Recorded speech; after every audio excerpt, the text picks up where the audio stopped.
Ram Ram friends, ఒక వెధవను అడ్డగాడిదని ఎన్నుకున్నాం. అసలు వాడెక్కడా? నిన్న వాడి చెల్లి వచ్చి ఫోటోలకు ఫోజులు ఇచ్చి మా వైపు చేతులూపి వెళ్ళిపోయారు. ఈసారి ఇక్కడికి ఎలా వస్తాడో చూస్తాం అని వాయనాడ్ ప్రజలు వాళ్ళ ఎంపీని ఉద్దేశించి పచ్చి బూతులు తిడుతున్నారు. వాళ్ళ ఎంపీ ఎవరో తెలుసు కదా, రాహుల్ ఖాన్. నేను మాట్లాడేది వయనాడ్లో జరిగిన విషాదం కోసం. She is major Sita Shelke. వయనాడ్లో కేవలం 18 గంటల్లో వంతెన నిర్మించిన భారత సైన్యంలోని మద్రాస్ ఇంజనీరింగ్ గ్రూప్ సైనికులకు నాయకత్వం వహించిన అధికారి ఈమె. సెల్యూట్. కేరళ వయనాడ్లో రెస్క్యూ ఆపరేషన్లు కొనసాగుతున్నాయి. ఇప్పటి వరకు 350 మందికి పైగా చనిపోగా 200 మంది ఆచూకీ ఇంకా లభించలేదు. వయనాడ్ విషాదాన్ని జాతీయ విపత్తుగా ప్రకటించేందుకు public works and tourism minister PA Mohammed రియాజ్తో చర్చించారు. ప్రకృతి హెచ్చరిస్తుందా? ఈ ఖాన్ కుటుంబాన్ని ఎన్నుకుంటే ఏమవుతుంది అని, రేపు దేశాన్ని వీళ్ళ చేతిలో పెట్టద్దు అని. అసలు వయనాడ్ విషాదం వెనక ఏం జరిగింది? దీని వెనక ఎవరున్నారు? మీకు గుర్తుందా? ఒకసారి కడుపుతో ఉన్న ఏనుగుకి కొబ్బరికాయ బాంబు తినిపించిన హృదయ విదారక సంఘటన. అది జరిగింది ఈ రాష్ట్రంలోనే. అప్పుడు చేసిన దానికి ఇప్పుడు కర్మ అనుభవిస్తున్నారు అని ఎందరో నమ్ముతూ ఆ పోస్ట్ ఇప్పుడు నెట్టింట వైరల్గా మారింది. ఆర్ఎస్ఎస్ అనుబంధ సంస్థ అయిన సేవా భారతి ఘోర ప్రకృతి విపత్తుకు గురైన కేరళ వయనాడ్లో అందిస్తున్న సేవ నిరుపమానమైంది. వారి సేవకు సాటి మరోటి లేదు. ఇన్నాళ్ళు ఆర్ఎస్ఎస్ పట్ల నాకు వేరే అభిప్రాయం ఉండేది. కానీ వీరి క్రమశిక్షణ, నిబద్ధతతో కూడిన సేవ చూసిన తర్వాత వారిని ప్రశంసించడానికి నాకు మాటలు లేవు. నా కళ్ళు తెరుచుకున్నాయి అని holy Emmanuel CSI church priest అన్నారు. అప్పట్లో లోక్సభ ఎన్నికలకు ముందు హర్యానాలోని బురద పొలాల్లోకి దిగి వేసుకున్న తెల్ల టీషర్టుకు ఇంత కూడా బురద అంటకుండా వరి నాటేస్తున్నట్టుగా, ట్రాక్టర్ నడుపుతున్నట్టుగా తెగ పెద్దెత్తున ఫోటోషూట్ చేసిన రాహుల్ గాంధీ ఫోటోలు మీకు గుర్తున్నాయా? 2019లో లోక్సభ ఎన్నికల్లో తన చిరకాల అమేధీ నియోజకవర్గం చిత్తుగా ఓడిస్తే తను కష్టకాలంలో ఆదుకున్న అదే వయనాడ్ నియోజకవర్గ ప్రజలు కష్టకాలంలో ఉంటే కార్యక్షేత్రంలో దిగి ఆపదలో ఉన్నవారిని ఆదుకోవాల్సింది పోయి తాను ఇప్పటికిప్పుడు రాలేనంటూ సోషల్ మీడియా ద్వారా సింపుల్గా క్షమాపణలు కోరి తప్పించుకున్నాడు. बहाना उन्होंने दिया कि अपने चार्टर्ड प्लेन वहां लैंड नहीं हो पाएंगे, इसलिए हम नहीं जा रहे हैं. अपने सेंट्रल मिनिस्टर जॉर्ज कुरियन साहब पिछले 3 दिन से वहां जमीन पे हैं. रेस्क्यू रिलीफ ऑपरेशंस को खुद वो पर्सनली प्राइम मिनिस्टर के डायरेक्शंस पे वो उसको सुपरवाइज कर रहे हैं. जॉर्ज कुरियन साहब का प्लेन लैंड हो सकता है, पर युवराज और प्रियंका जी का प्लेन लैंड नहीं हो सकता है क्या? This shows their commitment to the people who elected them. జనాలు బాగా గడ్డి పెట్టే వరకు ఆఖరికి అక్కా తమ్ముళ్ళు వెళ్ళారు. ఫోటో సెషన్కి పోయినట్టే ఉంటుంది. చెప్పులు వేయించుకోవడం, కెమెరా జీవి అని మోదీని ఎంతసేపు మాట్లాడే వీళ్ళు చుట్టుపక్కల 28-30 కెమెరాలు తీసుకుని వెళ్తారా? విషాదం జరుగుతుంటే సాయం చేయాల్సింది పోయి నేలపైకి దిగితే తన కాళ్లకు బురద అంటుకుంటుందని కార్లో నుండి కూడా దిగకుండా ఉంటే అక్కడి ప్రజలు పట్టుకొని దుమ్ము దులిపేశారు. అయినా ఈ ఒక్క ఇందిరా కుటుంబమే కాదు, మొత్తం కాంగ్రెస్ పార్టీ అంతే. ఇదే బీజేపీ రాష్ట్రం అయ్యుంటే టూల్ కిట్ యాక్టివేట్ అయ్యి రచ్చ చేసేవాళ్ళు. ఒక్క దొంగ జర్నలిస్ట్ కూడా వీడియో చేసి రాహుల్ గాంధీ ఏం చేస్తున్నాడు అని ఇప్పుడు అడగట్లేదు.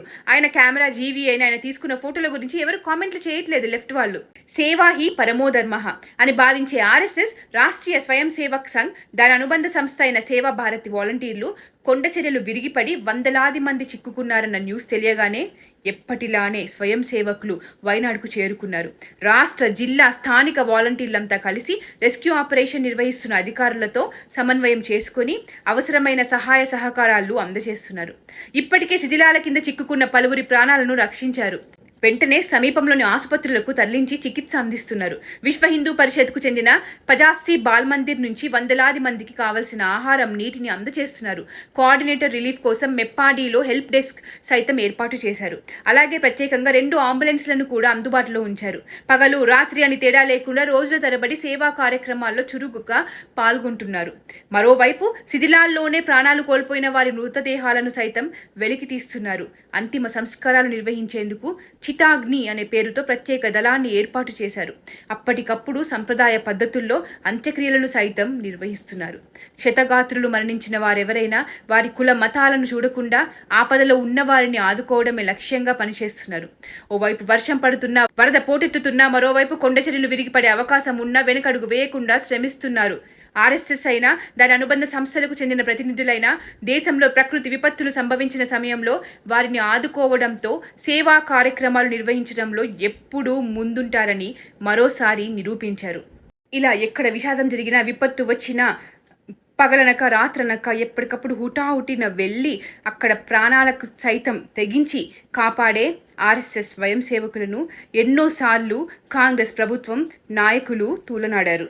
ఇదే ఆర్ఎస్ఎస్ని ఒక ఉగ్రవాద సంస్థ అని రాహుల్ గాంధీ, కాంగ్రెస్ నాయకులు ఎన్నోసార్లు జనాల్లో వ్యతిరేకత పెంచే ప్రయత్నం చేశారు. అది మాత్రమే కాదు, ఎప్పుడూ ఇంతలా సేవ చేసే ఈ సంస్థని ఉగ్రవాద సంస్థలతో కూడా పోల్చిన దాఖలాలు లేకపోలేదు. మొన్నటికి మొన్న యూకేలో కూడా అక్కడ గ్రూమింగ్ గ్యాంగ్స్ అవ్వచ్చు, ఆ మతోన్మాదులందరూ కూడా ఆర్ఎస్ఎస్ పేరు చెప్పి ఆర్ఎస్ఎస్ సపోర్ట్ చేస్తే గనక మిమ్మల్ని బతకనివ్వము అని రోడ్ల మీదకి వచ్చిన దృశ్యాలు మనం ఎన్నో చూసాం. కానీ ప్రాణాలు తీసే ఉగ్రవాద సంస్థ ఎక్కడ? ప్రాణాలకు తెగించి కాపాడే ఆర్ఎస్ఎస్ ఎక్కడ? నక్కకి నాగలోకానికి పోలికన. ఆపదలో ఉన్నవారిని ఆదుకునేందుకు వెళ్ళి తమ ప్రాణాలను సైతం పోగొట్టుకున్నారు ఇద్దరు స్వయం సేవకులు. ప్రజీష్ శరత్లను ఈ దేశం స్మరించుకుంటుంది. చివరి వరకు తాము నమ్మిన దారిలో ప్రయాణించి సేవలోనే తరించారు. దేశ ప్రజలకు స్ఫూర్తిగా నిలిచారు. 72 కన్నెల కోసం పక్క మతం వారిని చంపే వాళ్ళెక్కడా? కులం, మతం, ప్రాంతం అని తేడా లేకుండా సేవ చేసే ఆర్ఎస్ఎస్ ఎక్కడ? అసలు ఈ వయనాడ్ విషాదం వెనుక కారణమేంటి? Speaker sir, in 2020 Kerala State Disaster Management Authority advised relocating 4,000 families from landslide prone areas in Wayanad. Till today no action was taken and the MP representing Wayanad did not even raise this issue till today. కేరళలో తరచూ కొండచర్యలు విరిగిపడటానికి ఈ ప్రాంతంలో అధిక mining, అటవీ నిర్మూలన సహా వాతావరణ మార్పుల ప్రభావాలు కారణమని శాస్త్రవేత్తలు భావిస్తున్నారు. భారతదేశంలో కొండచర్యలు విరిగిపడే ప్రమాదం ఉన్న జిల్లాలో వయనాడ్ 13వ స్థానంలో ఉంది. భారత అంతరిక్ష పరిశోధన సంస్థ ISRO national remote sensing centre 2023లో విడుదల చేసిన ల్యాండ్ స్లైడ్ అట్లాస్ ప్రకారం కొండచర్యలు విరిగిపడే 30 జిల్లాల్లో 10 ఒక్క కేరళలోనే ఉండడం గమనార్హం. గాడ్గిల్ కమిషన్ ముందే హెచ్చరిక జారీ చేసింది. పశ్చిమ కనుమలు సున్నితమైనవని, మానవ దురాశ వల్ల విపత్తును తెస్తుందని గాడ్గిల్ కమిషన్ చెప్పినా కేరళ ప్రభుత్వం పెడచెవిన పెట్టింది. అక్కడ లోకల్ ఎమ్మెల్యేలు, ఎంపీలు పట్టించుకోలేదు. పర్యావరణ పరంగా సున్నితమైన జోన్ 1గా పరిగణించే ఈ ప్రాంతంలో మైనింగ్, క్వారీయింగ్, కొత్త థర్మల్ పవర్ ప్లాంట్లు, జల విద్యుత్ ప్రాజెక్టులు, పెద్ద ఎత్తున పవన్ విద్యుత్ ప్రాజెక్టులను నిషేధించాలని సిఫార్సు చేశారు. కానీ ఆ రిపోర్ట్ను పెడచెవిన పెట్టి ఏమాత్రం పట్టించుకోకుండా ఈ విషాదానికి కారణమయ్యారు. కేవలం ఇది పొరపాటు మాత్రమే కాదు, వారికి వారు వేసుకున్న మరణ శిక్షలా మారింది. చట్ట వ్యతిరేక కార్యకలాపాలతో పాటు బలహీనపడిన కొండలు భారీ వర్షాలకు దారితీసి మొత్తం ప్రాణనష్టం జరిగి ఎందరో సజీవ సమాధి అయ్యారు. వయనాడ్ విపత్తు సహజమైనది కాదు, ఇది న్యాచురల్ కెలామిటీ కాదు, మానవ నిర్మితమైనది. దురాశ, అవినీతి మరియు అధికారంలో ఉన్నవారి ఉద్దేశపూర్వక అజ్ఞానం వల్ల జరిగింది. ఇప్పుడు పర్యవసానాలతో ప్రజలే జీవించాలి లేదా చనిపోవాలి.